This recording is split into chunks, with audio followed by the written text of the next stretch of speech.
I'm Whitney. I'm Mindy. And I'm Deb. We're three best friends who love nerdy things. Well, some people think we're nerdy, but we think we're pretty awesome. This is our nerdiest thing.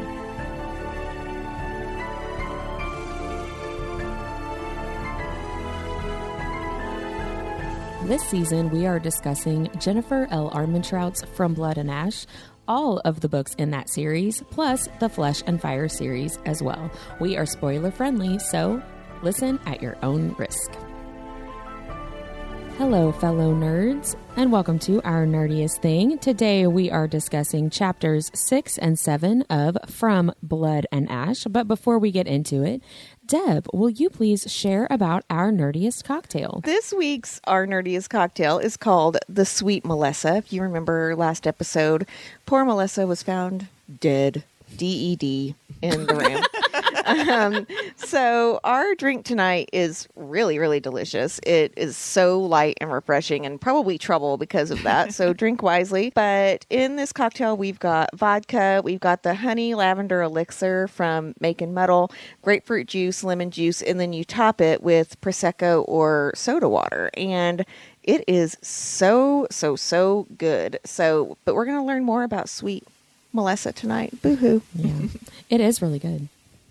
Sorry, Melissa, but thanks for your the death inspiration. Tastes great. Yeah, the inspiration of your demise tastes really good. Oh, and I do want to say too that our cocktail evangelist Jennifer told us that you can also make this as a slushie. So this is our second round, and we're drinking it in slushie form, and it is really, really good And that way too. mine's almost gone. That's Yeah, I how know. good it is. Mindy's drinking faster than me tonight, so we might want to record really fast. Ruh-roh. Let's do the nerdiest recap. Mindy, will you spin the wheel? All right. Oh, names. Da, da, da, da. I feel like we should have theme music for that. Oh, it's Deb. Oh man, Deb. the one time I didn't make you guys both shut up for about 5 minutes before the episode. So I was the one I said, hang on, I need to get myself well, I was like, I'm not going to be that person tonight, and that really bit me in the ass. Yeah, it blew up in your face. In my face. Okay. Ready? Yep. And go. Okay, so at the end of last chapter, they had found Sweet Melissa's body, and we start the new chapter talking about how she was exposed and how Poppy and Tawny and Rylan and Victor, they are just shook, right? And so they are talking about it, and they're like, no, it can't be a Craven bite. There's only 2 puncture wounds. It must be an Atlantian, the dark one. And then Poppy goes on her night blooming roses walk with Rylan, and oh my God, he gets shot in the chest with an arrow. And then she kicks some ass against Jericho, and he's like, I'm coming for you, bitch. And then he jumps over the wall into chapter. That was great. That was good. That was like perfect timing. That was awesome. Way better than what I would have done. Way better than my last week's where I got through, 3 pages? Well, and mine the week before. It's the same But deal. in my defense, the last time I did one, I left a whole chapter out. So, Well, you know. it's hard. I'm glad I didn't get picked because I just kind of decided, I remember what I remember. if it's my turn, we're just going to go with it. I'm not studying harder. Yeah, Fuck it. like, whatever. Before we get into the details of these chapters, Mindy, will you do our nerdiest vocabulary? Yes. So this week I had sort of a flower theme going on for some reason. And it started because, if you remember last episode, we talked about the trees. Jacarandas. Thank you. I was waiting for you to sing it. I was literally just like blank-eyed staring at you. I was like, what trees? Is it trees or plants? I don't even know. They're trees. Yeah, They're like I thought. 50 feet tall, aren't they? That's what or I something? thought. So I wanted to make sure, and I wanted to know what that I want to know if you pronunciation can was. say that or not. What? What she just said. Jacaranda? Jacarandas. Jacaranda. So in Spanish, it definitely is jacaranda, but in English, it's jacaranda. So you can Stop say it it. either way. Okay, so I have heard of jacaranda trees Yeah. before. So it but is. You that's can say still- it either way. That's not what I was reading in the book, though. It was still like like I still could never pronounce it. It actually comes from Portuguese, and it means having a hard core or hard branch. Oh, my. I have one of those. That I went a was little dirty. just thinking that jacaranda sounds like Jack like, off? Well, I mean, it just sounds sexual. It does a little bit. Like, Have you how was seen my jacaranda? Well, just like, how was your date? Well, we got to the jacaranda. Like, yeah, congrats. He jacked my rando. Is weird. Boo. Oddly You enough, don't even know what it is. oddly enough, it represents wisdom and knowledge, and also symbolizes wealth and good luck. So not as dirty as we were thinking. Well, that is interesting though, because it is what's essentially around the walls of the rise. Right, So right. it's a wealth symbol. Yep. Then those assholes knew what they were doing. Yeah, at the castle. Yeah. So that got me thinking, though, about night blooming roses, and I wanted to know if those were like an actual thing. And no, they aren't. Not the way they're described here. So there's no like black rose that like blooms at night, but there is. The closest thing I found was called the evening primrose, and it's yellow, and the blooms open up at sunset. And then across cultures, they symbolize spring, protection, and love. And they're also associated with youth and young love. And then in the language of flowers, it means I can't live without you. Oh, JLA. What are you doing know. us? Like, I thought that's so appropriate. Well, and that's cool in a lot of on a lot of different levels, because the night blooming roses are like a symbol of Atlantia, which are the people of like the children of descended from the gods, right? Right. And that's also where Isbeth and Malek first met, was in a night blooming rose garden, I'm pretty sure. I don't know how you remember that shit. But okay. Yeah, I don't remember that either. I know but that you're is right. Very appropriate. So good job. I'm 97% sure I'm right about that. So Well, yes. that's cool. Yeah. I was really disappointed for a second when you were like, they're not real. And then, but they kind of are. But So they- now kind I'm of. excited again. Yeah, it's the Yeah, JLA but version. of the her evening talking primrose. about yellow flowers in this dark garden isn't really, I think, probably what she was going for Yeah. I think symbolically. maybe it Yeah. was inspired by the Yeah. evening primrose. Probably. That's cool. I'm going to kind of plant some of those. I know. That's what I was just thinking. I want some now. I always want some. Mine would probably die. I would. That is literally what I was just thinking about myself. Like, I want some, but it's not going to stay alive. No. Like, why even try? I have a black thumb. Well, let's get into the chapters. So at the end of the last chapter, we, the audience, found Melissa's body.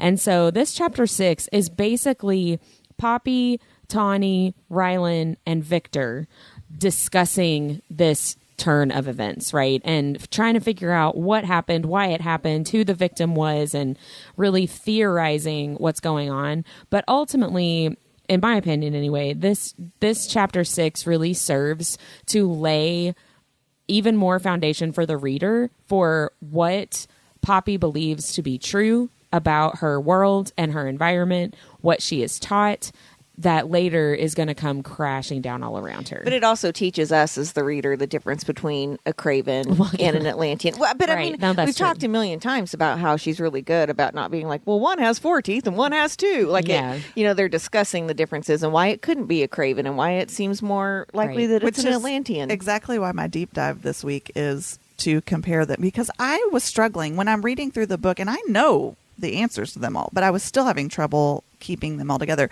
which, by the way, I love.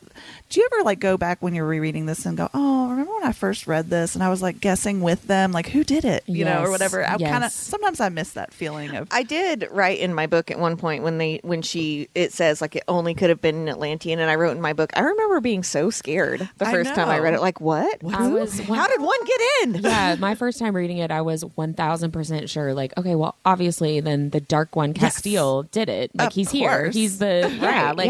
duh. And then that was not. and then our Spoiler alert, that was not correct. Yeah. I mean, he does something. It wasn't that. No, it was not that.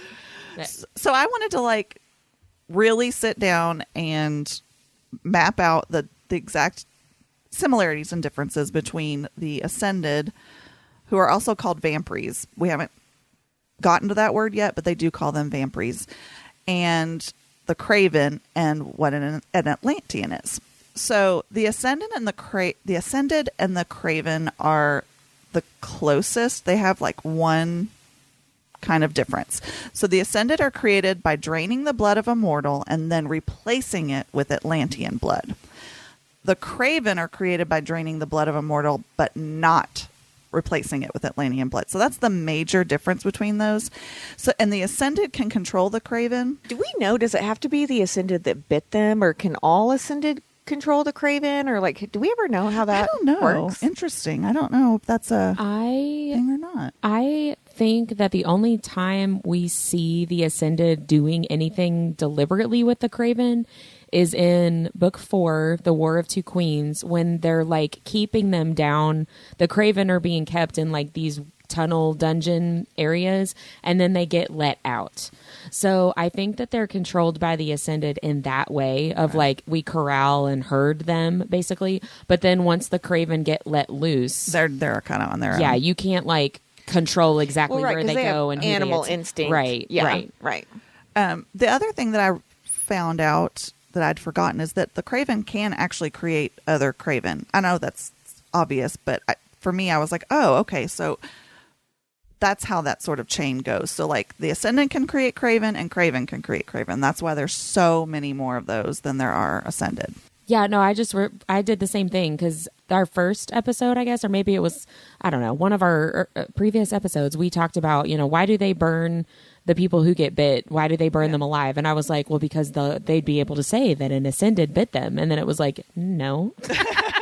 A Craven bit them. Yes. So, yeah, no, it is confusing. It is very confusing when you're reading along. An Atlantean is a general term from someone from Atlantia. They are born. They're not made. So that's the main difference between an Atlantean. But they do drink blood. But here's the thing that I didn't realize either. So there are one faction of Atlanteans that are from Atlantean descent, which, that's where dissenters comes from. Like, I totally was like thinking. I never put that together either. Look at Whitney's face. She's like, what? Well, I mean, because they dissent, but a dissenter is a D-I, like if you were dissenting, it's D-I-S-S-E-N-T. But if you're from Atlantean descent, it means you're descended from, and that's how it's spelled. So it kind of has a double I wish meaning. we were on video right now. I literally have never felt more ignorant in my life. Well, that's how dumb I felt. Well, because yeah. I know you just spelled, right, the two different Yeah. words. They're homophones. They sound the same, Yeah. but they're two different words. And I just realized that I've been reading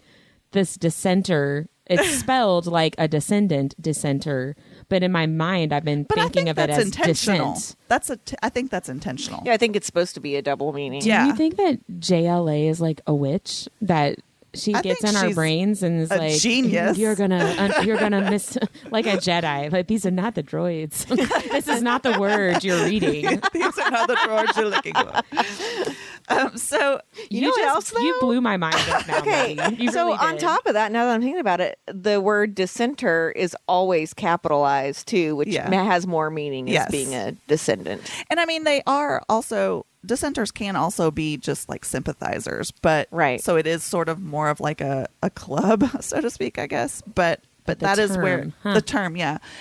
And Thanks, word nerd. Yeah, that was awesome. so the people of Atlantean descent, and this is what I didn't realize, they're mortals who also have Atlantean blood in their veins, but they never require blood after their culling. I don't know why I didn't realize that. So they have mortal blood and a mortal lifespan. They don't heal as much as as fast as the other. You're the saying this elementals. is a faction of Atlanteans, right? These are the ones that are of Atlantean. These are not the elementals. I'm gonna Okay, get to thank that. you. I think these that's are why I'm these are the confused. mortals who have Atlantean. They're sort of half breeds, I guess. Okay, so they have some Atlantean blood in them. Yes. Okay. So they've descended from an Atlantean who had a kid with a mortal, and all the way through. So some of them may not have anything. It's kind of like if you think for instance, my husband is a quarter Native American, and that's how it goes. You get, now my kids are like what, a 1/8. You know what I mean? Right. It gets diluted down the line. The elemental Atlanteans, which are the ones that most of the main characters are, they're the strongest bloodline, and their bloodline can be traced all the way back to the first Atlanteans created. So they're pure breeds, basically. I feel like we're Death Eaters in Harry Potter, talking about I pure know, bloods I and, know. and mud bloods and all that. It's just had the same thought. And the elementals are the only bloodline that requires blood after the culling. It requires them to take blood after they've had their culling. So, and they are the ones with the heightened senses, particularly their smell, sight, and taste, and they can self-heal quicker than others. And they're the ones that age 3 decades to 1 year or something. Okay. Right. So that, yeah, because the Atlantean descendants, they actually have a completely mortal lifespan. But they're not susceptible to like as many diseases and things as the Atlanteans. There's some bloodlines that are of Atlantean descent, but for instance, there's the changelings. They have extra abilities to shift forms. They have psychic abilities, and a very few can shift mortal forms to look like others. The Draken are considered an Atlantean bloodline, but not elemental. They're the ones that can sprout wings and talons, and they can fly and breathe fire. And then the Wolven also. They're wolves who are given mortal form, and they were chosen by the gods, but they are considered Atlanteans, but not of necessarily just of Atlantean descent. And there's other ones too, but they're not as important. So can I ask a question? Yeah. And this was probably a question for you. If you bind yourself to a Wolven, does their lifespan get longer? Yes, because that's basically just between the Wolven and an elemental Atlantean. I don't think because the bonding is like a magic, and I don't think the magic works if they have mortal I see. Like genetics basically. Okay. But yes, then the Wolven's lifespan is connected to the elemental Atlantean's lifespan, and they would live as long as the Atlantean lives. Well, and I'm understanding more because I don't think I ever really understood that the elementals were the only ones that had this extended lifespan, because it really puts a different thought on him taking what could have been a mortal girl home. Like, he knew she had Atlantean blood in her, but that would completely dilute their child's like birthright to be an elemental. Well, and it would her lifespan would be mortal. Right. Yeah. Which they do talk about, but I never really thought about the implications that they would not have elemental children. Yeah. But now they're going to have children that just fucking live forever. So. Spoiler alert. So that for me that cleared it up a little bit more to just sort of have those particular distinctions, and I learned a few things. Me too. We did too. Yeah. And I'm sure our listeners did as well. Thank you. Can you please put that into a PowerPoint? That's your job. I almost started taking notes while you were talking. And then I was like, I guess I don't need to take notes, but I really wanted to. You I can want take you to know notes that. when you listen to edits. And You're like, I know. I've done that before. So this whole conversation between Poppy and Tawny and Rylan, and then eventually Victor, is them. It's another one of those examples like we talked about in chapter 1, where it's a lot of information. It's a big kind of exposition dump, but it doesn't feel like it's a big exposition dump. It's done in a very natural and organic way that like makes sense to the story. And it doesn't feel like, okay, now here's a chapter with just a bunch of information. That's good storytelling. Yeah. It's a very good example of show, don't tell, even though what you're doing is just telling, a bunch of stuff. We learn about Poppy's kind of, I would say, jaded, more cynical or realistic, maybe even not even cynical, but just a realistic view of the world, and how she talks about people, and especially Ascended, being capable of such atrocious things. People do really awful things to each other. The Ascended do really awful things to people, because she's experienced that, right? I find it fascinating that you noticed that too, because I remember stopping reading when I was doing the reread for this episode, whenever she says like everyone's capable of atrocities like this, and I'm like, you've lived this sheltered world and you already know that. Mm-hmm. Like their whole thing was to keep her like safe and cloistered, and for her to not know what's going on around her, and they've done a really shitty job of that, if that's what she knows the world is actually like. Right. Well, it's like, when you, for lack of a better word, helicopter parent, or like really shelter your kids, and then you expect them to go off to college and not be total rebels. Like, those are the more you take away from somebody, the more that they're going to want what they don't have, and they're going to go seek it out. So, I mean, that's how she's found all this stuff out. They think they're doing what they're supposed to be doing, but she's kind of tricked them all along. Well, yeah, and, she is really sheltered, and she hasn't experienced a ton, but 2 major life experiences that she's had is the horrible, traumatic deaths of her parents in front of her, right? And than the Duke and Lord Mazine just being creeps and abusing her. That's true. Why isn't she more cynical than she is? Right? I never thought about it that way. I think it's Victor. Yeah. I really do. Like, I think it's Victor. She sees the good in him and the good in Tawny. And right. And I think that I think that Tawny is also a Victor, personally, for Poppy. And I think that both Tawny and Victor serve to be those lights in her world, you know, because she doesn't get to talk to very many people, right. But she gets to talk to Tawny and she gets to talk to Victor, right? And that's why the fates put them in her path and put them in her life, because if she didn't have them, she would have the Duke. And do either that's of you it. get panicky at the thought of knowing that this series is going to come to an end? Like, we have a timeline for the end of the series. Yeah. It makes my stomach hurt. And I remember feeling like this when Supernatural ended and when the last Harry Potter came out. And like when Anne Rice died last year, I was like, that's it. That's all I get. Seriously, like, end of book and end of series depression is a real thing. Like, I definitely go, like, retreat into myself when I've finished a series that I've invested a lot of time in. Yeah. And a lot of, like, my heart and emotion. Yeah. Yeah. Have you guys seen that meme where it's like, you've got all this emotion and you're in this world and you feel so deeply for these people that don't exist, and you're literally like hallucinating while you just look at a piece of paper from, I did see that. like something from a tree. Someone wrote that it's the most they wrote, it's so fucking punk rock that you murdered a tree and hallucinate while you're looking at it. Yeah, like, that's so funny. I think about that sometimes, just the journey of a series like that, right? Like, you do get so emotionally invested, and it's like none of these people exist except for inside your head, right? It's kind of wild.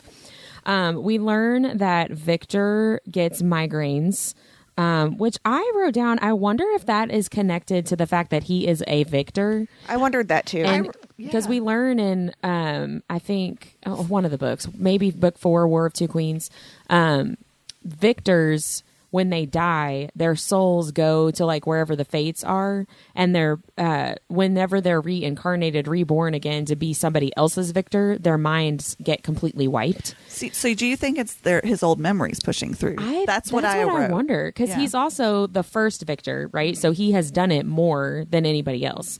Who knows how many times I'm still confused by that, because we talked about it last week. So, and I was thinking about this today, Whitney, because I was like, okay, I don't get it again. So we have found out in the books, what you're saying is that his reincarnated soul was the original Victor.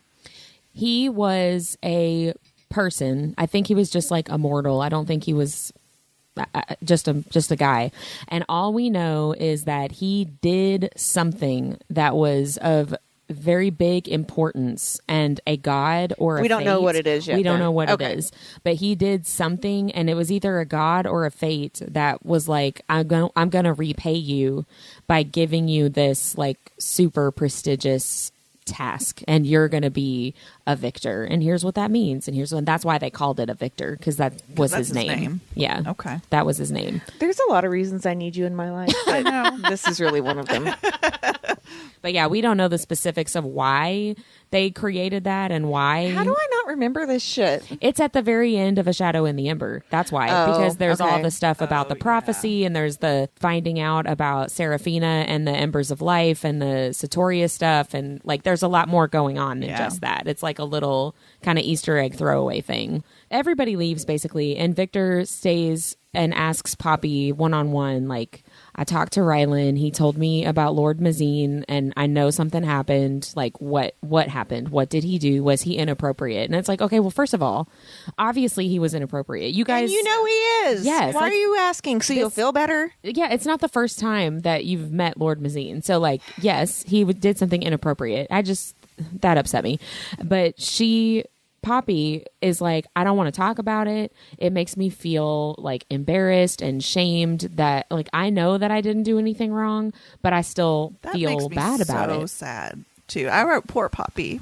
I totally relate to that too. Like that, like, I didn't do anything, but I don't want to tell anybody because of the way that it made me feel, you know?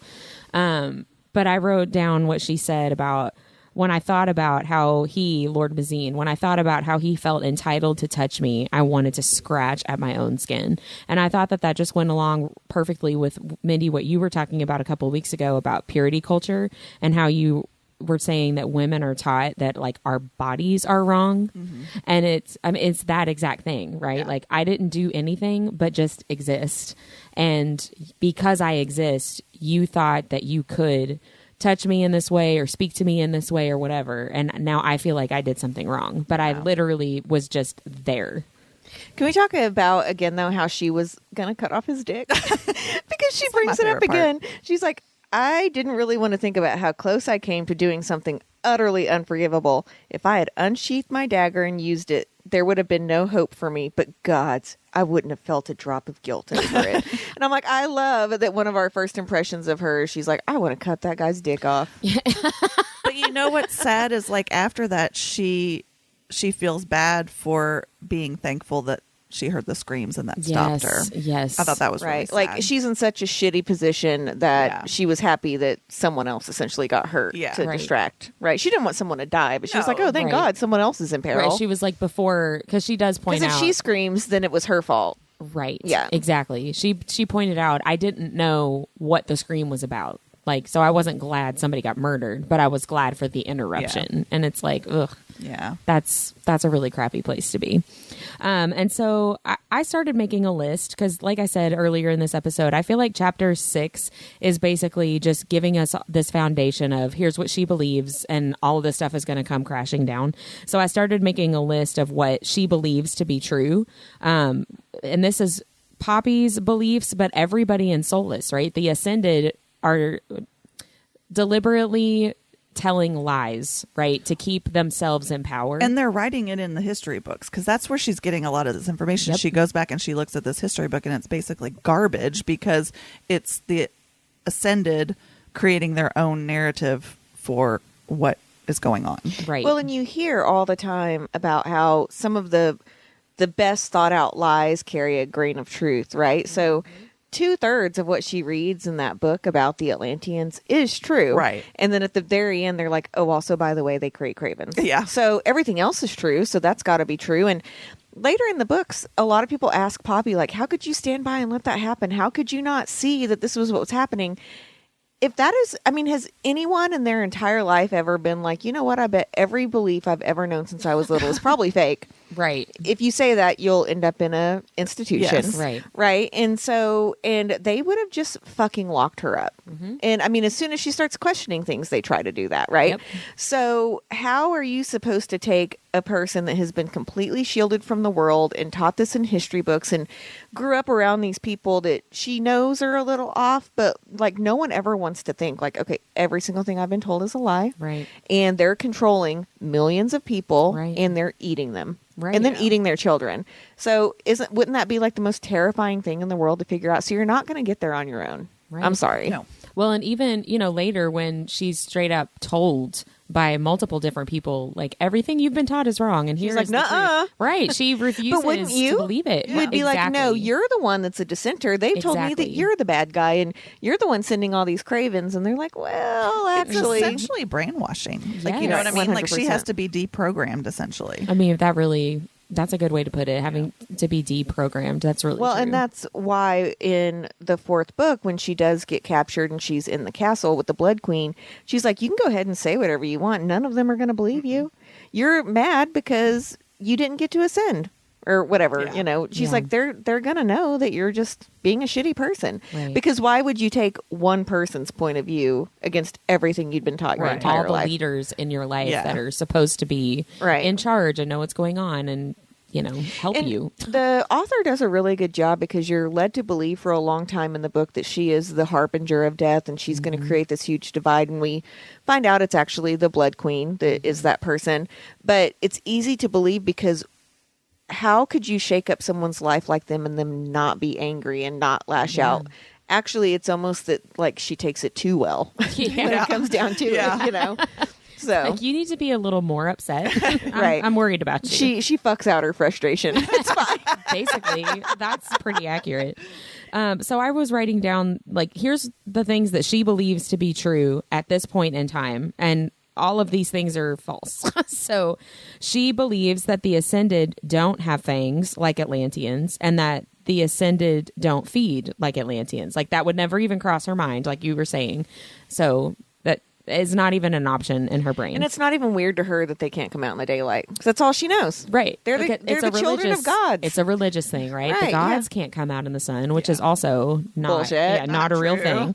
thing. She believes that the Wolven are extinct. They are not. She believes that Atlanteans subjugate and hurt humans and hunt humans. Hunt and hurt, I guess. I can't read my own handwriting. They don't. The Atlanteans have ill spirits in their blood, which is how they're supposed to create the Craven. That's not true. The Ascended are blessed by the gods. False. The gods are asleep. The Atlanteans create and created the Craven. That's false. And that the gods do not support Atlantia. Also false. Can you explain to me again, because I'm sure if I'm confused by it, a lot of readers are confused by it. Can you please tell me again how the first Ascended was made? Because it has to do with Isbeth and Malek, right? I'm so confused by everybody thinks that Queen Ileana, who is Isbeth, everybody thinks that is bitch. They think that she is the first Ascended. So when everybody thinks that she is Ileana and do not know that she is Isbeth, we do not have a backstory specifically talking about how she became Ascended, other than, I guess, she's supposed to have just gone through like the ceremony that they do. But in Isbeth, that's who she really is, Malek ascended her because she was poisoned by Queen Eloana. And so Malek was her heartmate and was not going to let her die. And even though it was forbidden because she was not a god or whatever, he gave her his blood. Instead of her turning into a vampire, which is what should have happened, she was turned into a Demes, which is like a false god, because Malek is a god himself. But he was hiding his identity because he was the son of Nyktos and Nyktos's consort, who doesn't want anybody to know what her name is and who she is and what she can do and all that stuff. So he was hiding from everybody that that's truly who he was and that was his lineage. So Isbeth pretended to be a vampire, in part to protect herself, but in also part to protect Malek, because it would have exposed that he was actually a god and not just an Atlantean. So who's the first vampire Ascended? We don't know. We don't know for sure, because when Malek, because he was the king at the time, he made it legal basically to ascend people. And so Atlanteans... So he wouldn't get in trouble. Exactly. Yeah. So Atlanteans started ascending other mortal people. And that created the vampires? That created the vampires because they were Atlanteans, not gods. Okay. I never understood that. Yeah. Okay. I'm going to ask again, just so you know, because it's already like over here. I'll probably explain it a different way every single time, but like in different words. So, but like that's what happened. So people weren't going to be like, what the fuck did you just do? He's like, well, you can do it too. Right. Go ahead. Yeah. Well, he was trying to not, lose his throne and his power, and he was trying to protect Isbeth. He still lost it, motherfucker. Well, yeah. He was trying to protect himself. He was trying to protect his true identity and all that stuff. But yeah, I mean, whoever the next person who ascended somebody would have been the first vampire, but we don't know who that is, because the story has been for years and years and years and centuries now that Ileana was the first vampire. And Eloana has believed that Isbeth was the first vampire because she didn't even know that her husband was the son of Nyktos. Right. I mean, in these books, everyone's just lying their ass off the whole time. Pretty much. Yeah. About everything. Right. Always. Nothing you read is real, people. Yeah. So I feel like that was really confusing, but that helped me a lot too, because I was kind of in the same boat as you, Deb. I kind of get it, but I kind of didn't. I feel like I need one of those operational trees, right? Yeah. Where it's like a flow chart. I just need a flow chart with CEO, president, vice president. It needs to be like Nyktos and Seraphina. Like I need it. Yeah. So Whitney's making a note to do this for us. We will post it whenever she, has time to do it. She's really busy right now. So. In all your spare time. between your, job. Of just the characters? Like how they're all connected to each other? No, I want to know vampire? like like how like The first, the first vampire or the first, right, whatever. How that all kind of happens, because I think that's confusing, especially because we find out that Iloana is also Isbeth, so I think that's confusing, as it should be, right? It's supposed to be for the reader, but then you've also got Iloana, which can be confusing, and then we know that Malek ascends Isbeth, who is Queen Iloana, who is the Blood Queen. So, I need to see how that all kind of happened on paper. I'll work on it. Thank you. I'll work on it. Hopefully we can have something to post with this episode when If it not, that's releases, okay. so. You'll get it when you get it, people. I'll do it. I promise. It just might take me some time. I laughed. I wrote LOL to the idea that Poppy has, the Duke could just check everyone's teeth. If we know that the Atlanteans have fangs, you know just what? check Honestly, everybody. if you were that worried about it, you would. Right, You're the Duke. You can do whatever you want. Well, but obviously we know he's not going to because Right. he has fangs. Right. Right? Yeah. And the Duchess has fangs. But that made me laugh because I was like, that's a genuinely really good idea. Yeah. It is. That it would never happen. But Poppy doesn't know that, right? I wrote too, so much groundwork is being done here at the end of chapter 6, where Poppy is saying an Atlantian was deep within our midst. It's like, yeah, you just made out with him at the Red Pearl. He's right? going to get deeper, just so you Yeah. know. Right? The connection, Poppy I didn't remember that she had made a connection between her ascension at age 19 being the same as the culling happening with Atlanteans, which ends up being a really important plot point. But at this point, she does not understand She that doesn't get connection. that's part of it. Yeah. Right. I did not remember But as a that was reader, in we this. also weren't like, that's her age. Right. Well, because what's cool about this whole chapter is all that history and stuff. Like, for me, okay, this is maybe just be a me thing, but history, is not my favorite subject. I don't really care about. So I read it, but I kind of glossed over it the first couple times I read it because I was like, it's just history. Who cares? But there is right? so much cool information in there.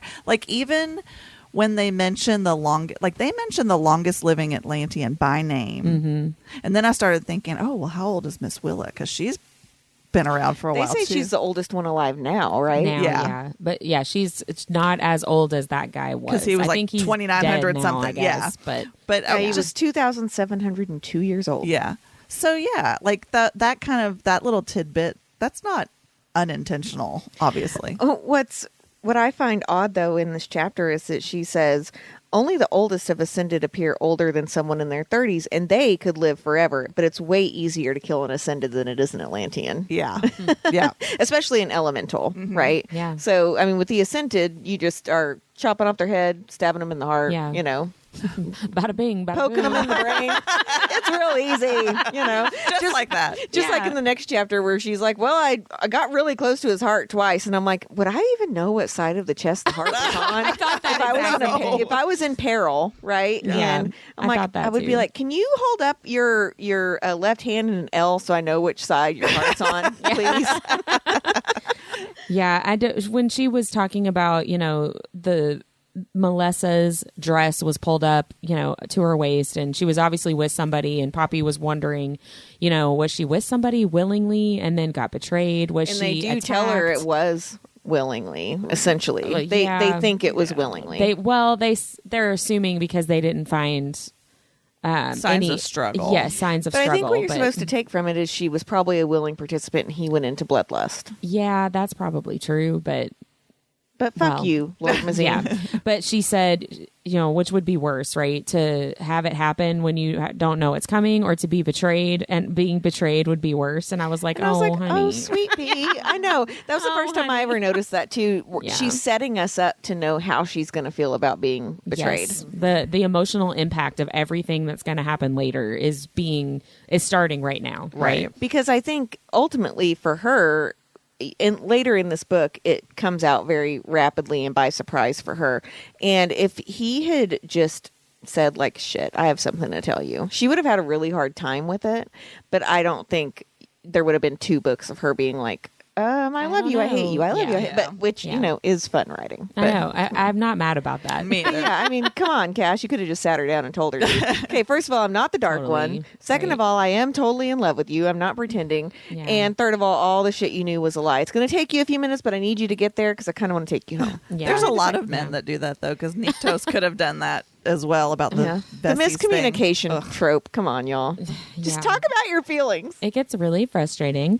So at the end of chapter 6, Poppy goes for her nightly walk in the garden with Rylan, who is so sweet of like, this horrible thing happened, but that doesn't mean that you have to stay locked up in your room. Like you can still go for your walk. You can still go enjoy your flowers. Like you can't bring this girl back. So don't like wallow in it, which I thought was really sweet of him to kind of encourage her in that way to still live. Right. Do you think he has a thing for Poppy? I don't. I think that he doesn't. I mean, to Victor and later Castiel's point, he doesn't take it as seriously as he should. In his defense, he was going to get shot at this point no matter what. Right. Because, I mean, you can't really, even if you see someone in the trees with a bow and arrow, you can't really Yeah. avoid that. Yeah. You know what I mean? So, like, yes, had he let his guard down quite a bit? Absolutely. Did he not take it as seriously as he should? Absolutely. But he was going to get shot No matter what. Right. Well, I don't know. I just the way that he interacts with her in these couple of chapters, it just makes me wonder if he has a little thing for her. I think that he can see the energy in her and kind of what she's capable of, and you know what I mean, and instead of just this like pedestal Greek Right. goddess type of symbol, right? Because he knows her on a level that 99.9% of the population That's do true. not. Yeah. Well, if you think He's back, intimate with her, but not in a sexual way. Like, Right. Yeah. If you think back to the bonus Hawk POV chapter that we talked about in the first couple of chapters of this book, he is meeting with Commander Jansen to talk about, we got to kill one of her guards to open up a spot so that I can be one of her guards. And part of that conversation is Commander Jansen saying, I don't really know why or how, but everybody loves her. They're going to notice that she's gone. They're going to take it really seriously. It's going to be an emotional blow. And he's like confused by it because she's the maiden, right? Like, why does anybody even know her? She's a piece of shit. Well, she's also supposed to not talk to people and like not communicate. So why do all these people like her so much? And I think that's what's going on with Rylan is that he just sees her, right, for who she is. And she's a good person and she's funny and she's strong and she's smart. And I think I picture him as being older, but I think that's wrong. Oh, see, I picture I him thought he as- was like 19. Yeah, I did See, too. I I think picture him he's- the same age as her. I think he's supposed to. It's one of those times where my brain is just like, no, we don't like that description. Picture it as something else. But poor Rylan is in the middle of saying something to her at her favorite spot in the garden, the night blooming roses, and gets shot in the heart with an arrow and basically like immediately dies, which I mean is kind of a blessing for him, right? That he doesn't just like lay there He and doesn't suffer for yeah. the whole fight. That I don't know. I kind of would have liked to have had him see her kick his ass. Yeah, Me that's too. true. Yeah, Right? It would have been, I mean, I don't want Rylan to suffer by any means, but for him to be alive long enough for him to be like, you did it, kid. Yeah, don't worry about me. I'm sorry, when I said that, I started cracking up because it reminds me on Friends whenever Joey's trying to get that little boy to cry and he's like, take good care of your papa, son, or whatever. Take good care of your mom. Yeah. Yeah, take good care of your mom, son. He's got the hernia. Yeah. Hey, kid, look at this. But yeah, I would have loved for Rylan to have seen her avenge his death because that's essentially what she does. did. Right. Yeah. But right. before we get to that, can we take a quick break? Sure. Craft cocktails don't have to be fussy or ingredient heavy. Make and Muddle is here so that you can have a delicious 3-ingredient cocktail every time. Spend more time reading and less time mixing. Make and Muddle. Cocktail evangelist here to spread the good news about booze. So poor Poppy is trying to deal with Ryland getting shot through the heart, and she thinks she's to blame. Sing Shot it. through the heart. Oh, and you're to blame. Yeah, there you go. See, so then this man comes out and is basically like, yeah, I just did that, and you will now come with me, and this is what we're doing. Which I immediately question. Okay, so the Hawk POV bonus chapter, they're talking about this whole plan, right? And in that chapter, all he said was to kill the guard. There was no discussion in that talk about taking her. Because that was the whole point. They were to kill the guard so that Hawk could go in and get her. So I think he was going rogue. See, I wonder if he was too. And then later somebody whistles after he like starts hitting I was wondering, her. I'm hoping in the Hawk POV we find out who that was. Oh, I'm sure we will. Yeah. But I wonder if it was Kieran too, because he was like, "You're fucking up, dude." I think it was either. I do not think that it was Hawk, and in the next couple of chapters we'll talk about because Hawk would have stomped out. Well, he's so like reactionary. When sometimes. he sees her bruises in the next couple of chapters, it seems like a genuine reaction of something that he did not know had happened. Right. But anyway, I think we will find out who the whistler is, and I think it's probably Kieran. I felt really bad for her. You know, she thinks Rylan died because of me, and I wrote down, no, babe, it's because of your heartmate and ultimately your mom, right? Because he's responding to her taking his brother, and like that doesn't really make it any better than if it were her, but. I mean, it's rough. And she started talking about this man thought that he could take me. Well, she's kind of like psyching herself up to fight back, right? Which I loved. I love this section, by the way. This is the first time we see her actually fight and really be the badass that she is. Put her money where her mouth is, right? Yes. Like she's talked about her skill and how Victor has taught her, but now she's actually using it and using it really, really well. And so when she says this man thought that he could take me, that again made me think about more entitlement, where in the previous chapter, she already said that Lord Mazine felt entitled to touch her, right? When he definitely wasn't. He did not have the right to do that. Just even if you just think about it in terms of her being the maiden, right? Like he wasn't allowed to do that. So can I say too, though, that the author's already setting us up for this harbinger of death idea, because it says, I had pain that was so sharp and so real, cut through me. Something hot hit my veins and poured into my chest, filling up the empty space. My hands stopped trembling. The grip of panic and shock lessened, replaced by rage. Yeah. So this, like, we go inside her. Yeah. Right. We go into this thousands of pages later, and it's already set up on page 125 of the first book. Of her being this like super angry person, even though she's really not, but you're led to believe for a long time that she is. She's like overcome by this emotion. Right. Yeah, but she can really control herself when it comes down to it. So I loved this idea, or this not idea, but the description of it as men feeling entitled. Because I'm sure you could talk to every single female that has, and they will have had a weird, gross, creepy, whatever interaction with a guy at some point, right? He felt like he could. At least once. Because he wanted to. Because he felt like he could. Exactly. And so I just started looking up this idea of like men feeling entitled. And I found, there's a ton of stuff, but I found 2 articles that I thought were really good reads. One of them was written, well, both of them actually were written by a man, but one of them was written by a man who was basically talking about how he struggled at an end of a relationship because he felt entitled to closure. He felt entitled to, well, I want to talk to you more because I'm unhappy. You didn't break up with me in a way that I deserve to be broken up with. It was over a phone call. It wasn't even in person. And he talks about, I had all this entitlement and that I had to realize was entitlement. And then I had to realize that I was thinking that what I wanted was more important than what she wanted. And that what she wants is just as important, right? So if she doesn't want to come face to face to break up with me, she doesn't have to, just because I wish that she would. Because you know what? If he didn't want to go face to face with her, he would not feel like she was entitled to that. Right. Exactly. And that is an article from The Guardian. It's an opinion piece by Cord Jefferson. It's from 2014. It's called Men Aren't Entitled to Women's Time or Affection, but it's a hard lesson to learn. So in this Guardian article, he talks about the idea of the friend zone, which I really thought that this was interesting to read. because I had never thought about it like this. He says, to many men, friendship doesn't capture the degradation that they apparently feel at the prospect of spending time or being emotionally intimate with women who are uninterested in having romantic relationships with them. So they had to come up with this term of the friend zone. Like, it can't just be a friendship. It has to be this like derogatory thing. You have to see a non-romantic relationship with a woman as a kind of purgatory, a place of suffering to be begged and bartered out of en route to the bedroom. Friend zone is used by men to mask or soften the reality that they have been and have the right to be rejected by women.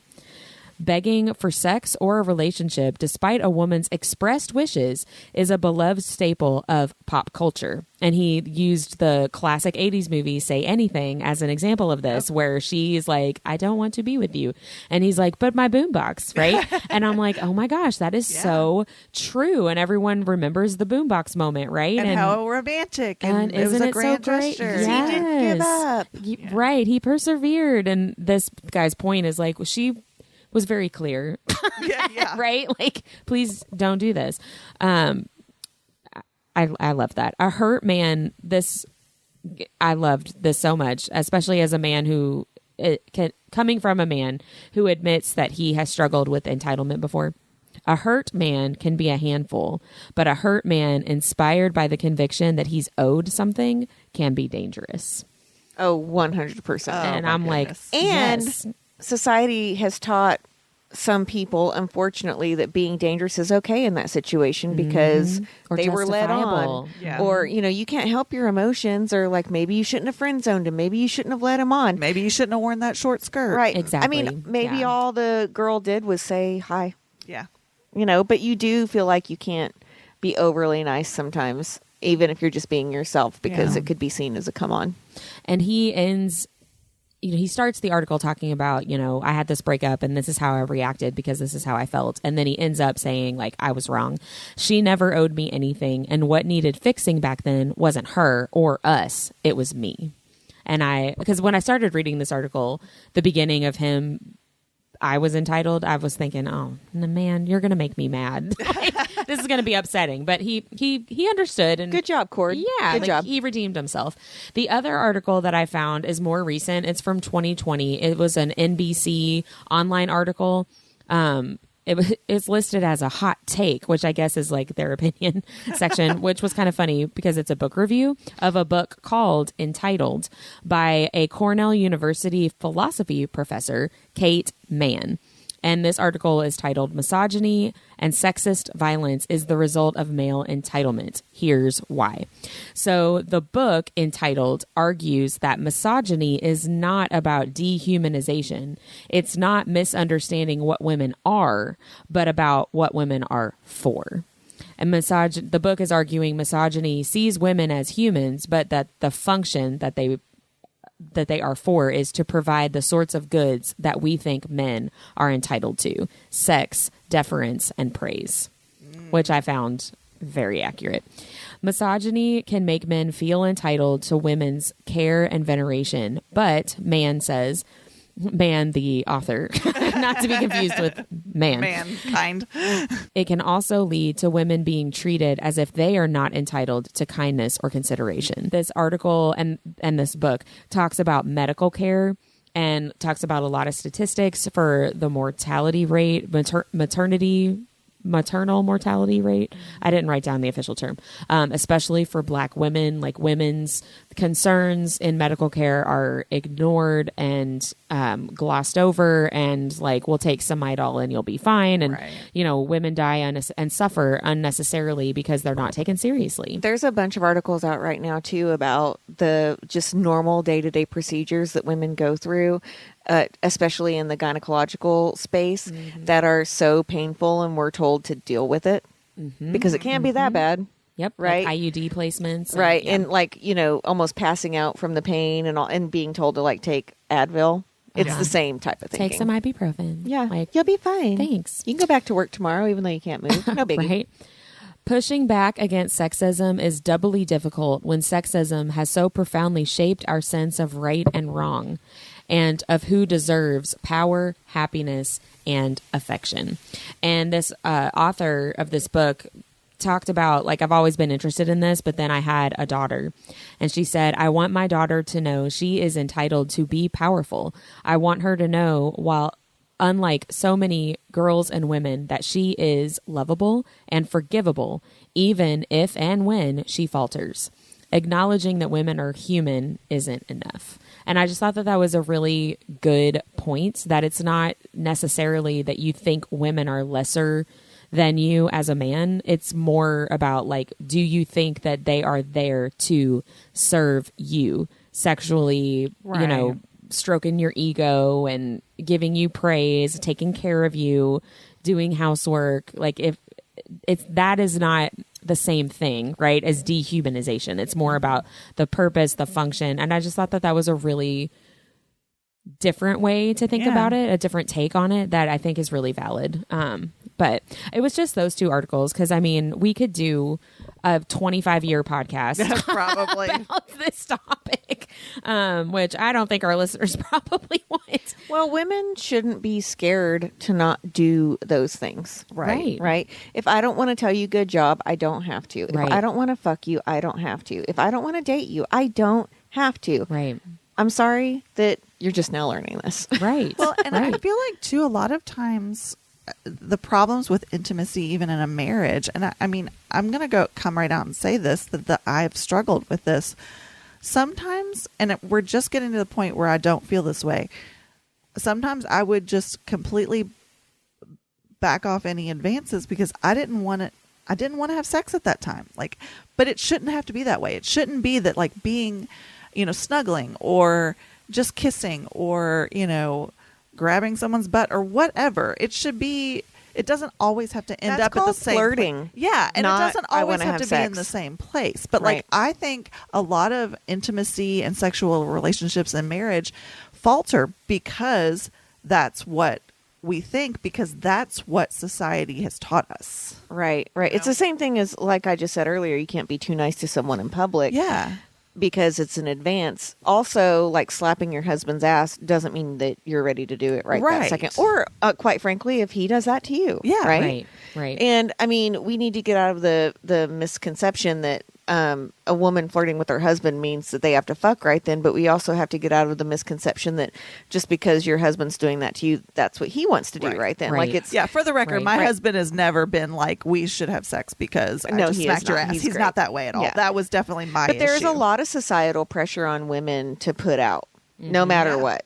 Like, just grin through it, because that's what your husband needs. If you want to be a good wife, you better raise those kids, you better clean the kitchen, and you better have sex. Yep. When he wants. Well, and, you know, bringing it to Poppy, like, that viewing her as human, it's not about dehumanizing, it's about what her purpose is, right? Like, But you don't feel like that purpose is dehumanizing? No, I do. But at the same time, being the maiden is supposed to put her up on a pedestal, right? Like, she's supposed to be kind of godlike. But it does the opposite. Right.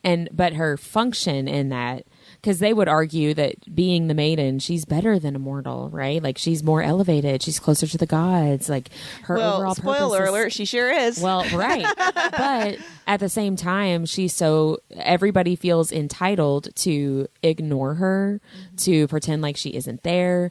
To, you know, the Duke is entitled to abuse her, do whatever he wants. Lord Mazine is entitled to, like, put his erection up on her when she doesn't want it. But also, the men in this world right now in the series feel the entitlement of the Duke and Mazine, and that they can't do anything because that's what guys do, and guys in power are allowed to do those things. Whereas, honestly, all Victor probably needed to do was go in and, you know, fuck someone up once, and they would have stopped doing it. I know, right?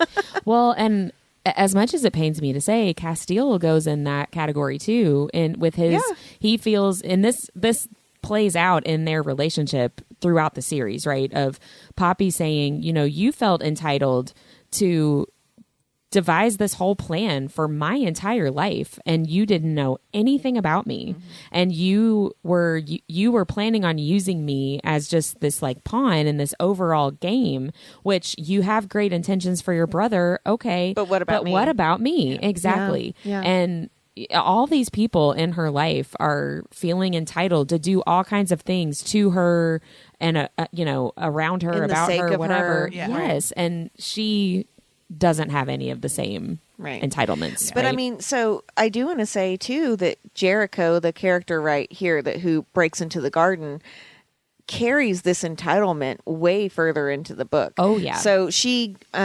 becomes under the protection of Castile and Mm-hmm. Kieran essentially, and as soon as they are not available, they attack her Yep. because they are entitled. It's like this eye of an eye, because he even says right here, "You'll pay for that."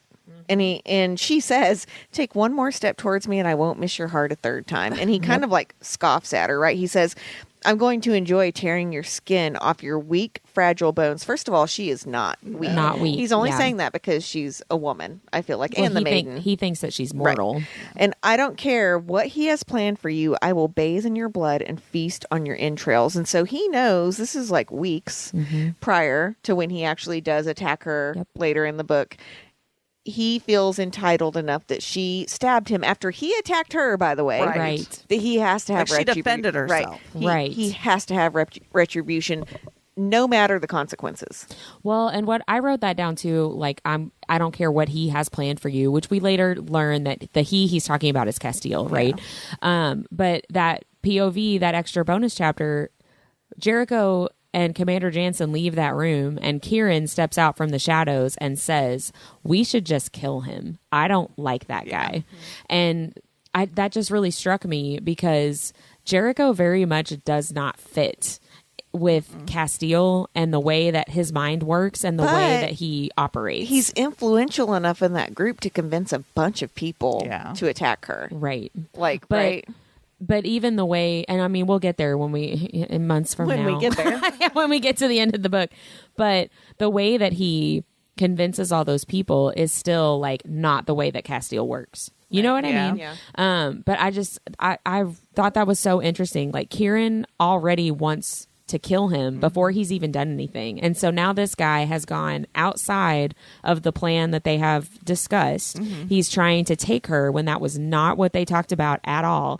And now he called her a bitch, which in a few chapters we hear Hawk say, "I don't like to use that word, but that priestess is a bitch," right? And, he's got this guy calling her a bitch for, like you said, Mindy, just defending herself when Right. you attacked her out of nowhere, and he punches her in the face multiple times. Yeah, I was about to say like, more than once, almost knocks her out. hard enough to see stars, where she's like, "I think I have a concussion here," and he's just the worst. Can like, I just say I he's love just though the how worst. she keeps her wittiness about I was her. just Yes. about to say I that. love some of Her those like, sarcasm. one-liners she Yes. says. Me After too. he says, "I'll feast on your entrails," she goes, "That sounds delightful." Yeah. And then after the whistle, he said, "I'll be seeing you again real soon." And she said, "Can't wait." Yeah. Like I she's like, love "Okay, that. come back. Yeah. I'll continue to fuck Come you at up me, bro." because you're a lot more Yeah. hurt than I am right now." Right. And I think if he had stayed, she would have killed him. Oh, for sure. Well, But I think he would have been so egotistical that he would have stayed until he died. he would have probably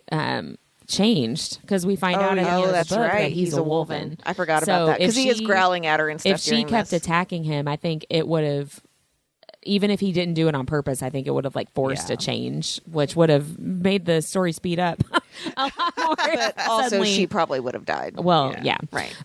So the rest of the chapter is basically Poppy trying to deal with the reality of what's happening, and then the other guards come and find her and like take her back to her room. Victor comes and finds her because they heard the commotion, whatever. A healer comes and takes care of her, and everyone's like, "You're so lucky." And I love, she's like, "I'm not lucky. I was prepared. Victor Yeah, taught me how to take care of him." And of course, nobody else knows that. So Right. she doesn't actually say that And out she loud. can't even like say that. So she's Right. just got to be like, yes, I'm so lucky. Right.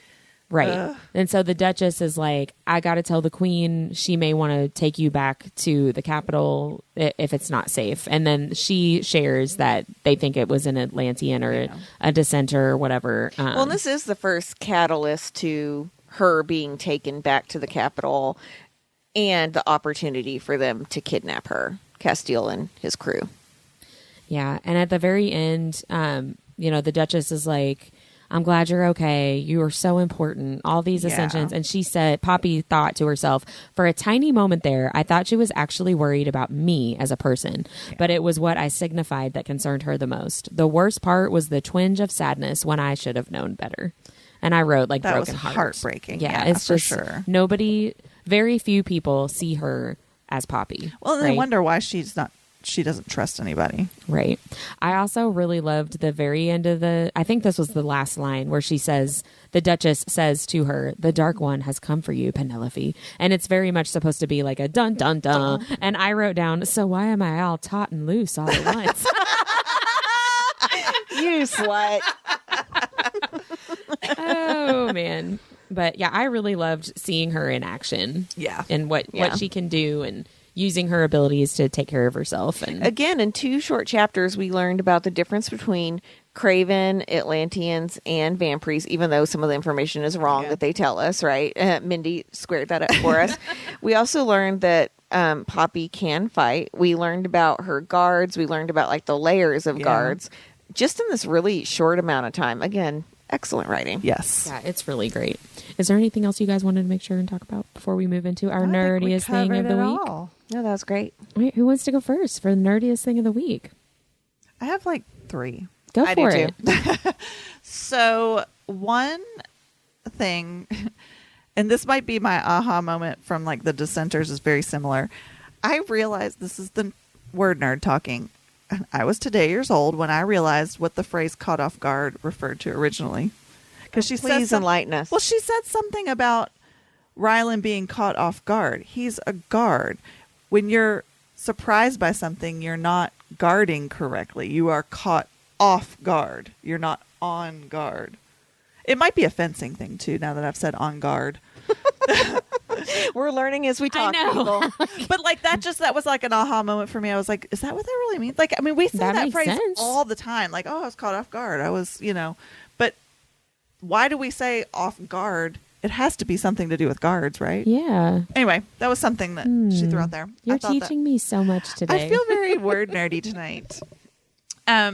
The other thing was when I was going through for nerdiest vocabulary about the night blooming roses, and I found everything about the language of flowers and like what certain flowers mean. I went way deep into the world of what is called, now I know, floriography, which is basically the art of communicating through different flowers types. And I'd actually read a book several years ago for another book club that I was in called The Language of Flowers by Vanessa Diffenbaugh. That sounds real fun. No, it actually was really good. It's about this girl who did like 32 foster homes before the age of 18, and she comes out of the foster system and she really can't she has a really hard time connecting with people and with everything in the world, and she ends up working for this flower shop, and she realizes she's really good at like making these bouquets, and she meets this guy and learns all. So it's all about like, And he blooms her flower. he does bloom her flower. What's it called again? It's called The Language of Flowers. It's by Vanessa Diffenbaugh. Thank you. And it actually was a really good book, and it reminded me of that. And so then I like went way into this rabbit hole of like what flowers mean. And apparently it's not all of them. I tried to find to see if the jacaranda tree had a jacaranda, but it did not. But there's all kinds of things. I should have looked up jasmine, because that's another thing. Yeah. And that came into play in these chapters as well. Yeah. Yeah, she does smell finds- it on Lord Mazine, and then she finds the petals. Yeah.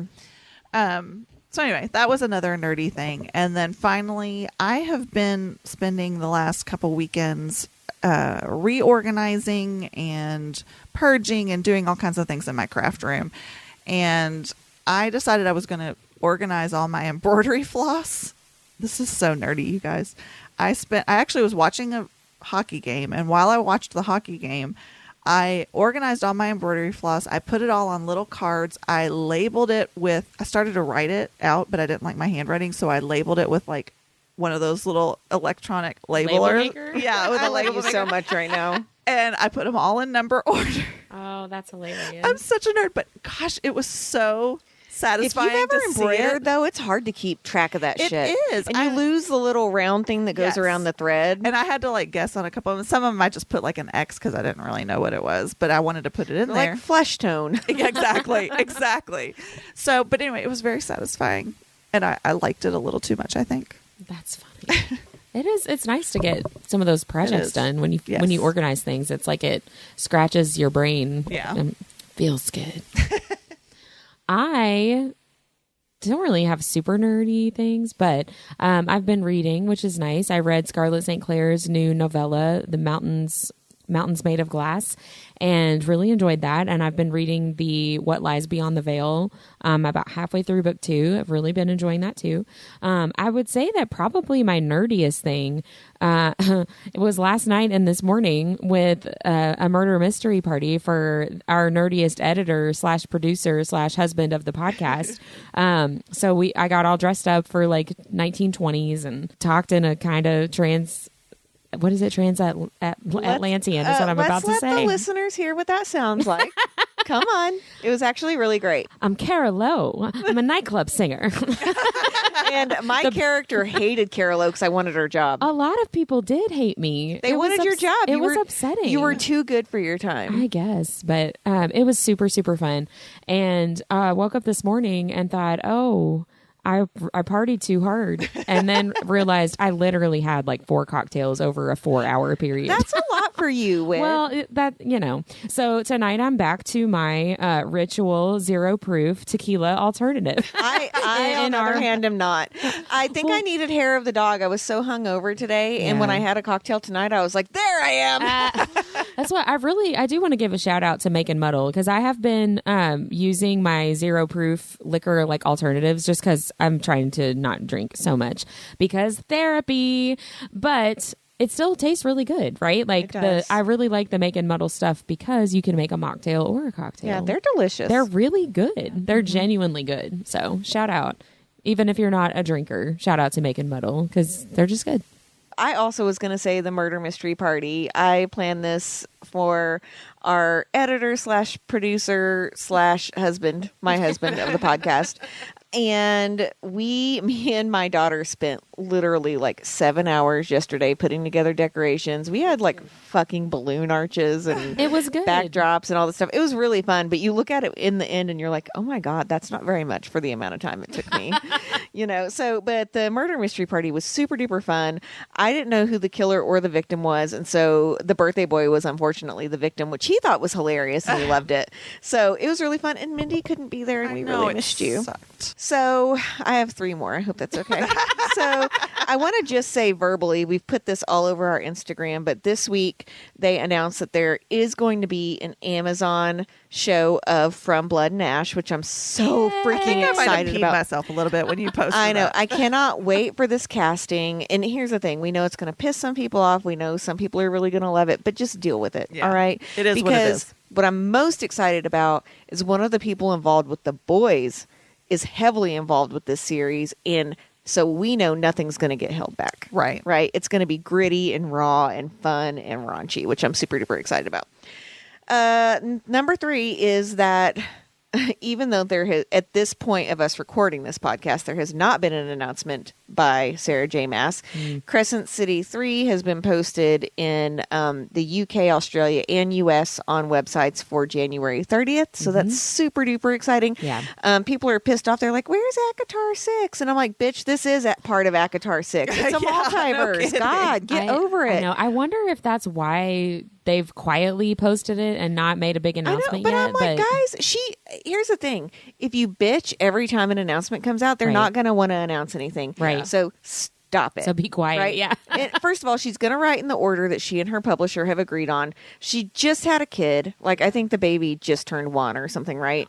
And if you're a mood reader, she might be a mood writer. So lay the That's fuck what off. I was going to say. Right. As a creator, and I mean, Yeah. you know this too, you you kind of work on what you feel like working on. Like, do you Right. want her to work on something she doesn't want to Right. work on at If that you want point? it to It's be come at good, Well, and then subpar. people are like, January, she said 18 months. And I'm like, do you want it to be good or do you want it to be rushed? Exactly. Stop Right. complaining about this. Yes. It will get there when it gets there. There's And a you know lot what? of You're other- still going to read it even though you're Exactly. There's behind. a lot of other great books to be reading in the meantime, Right. right? But it's what makes authors not want to post stuff. So stop it. So again, soapbox, sorry.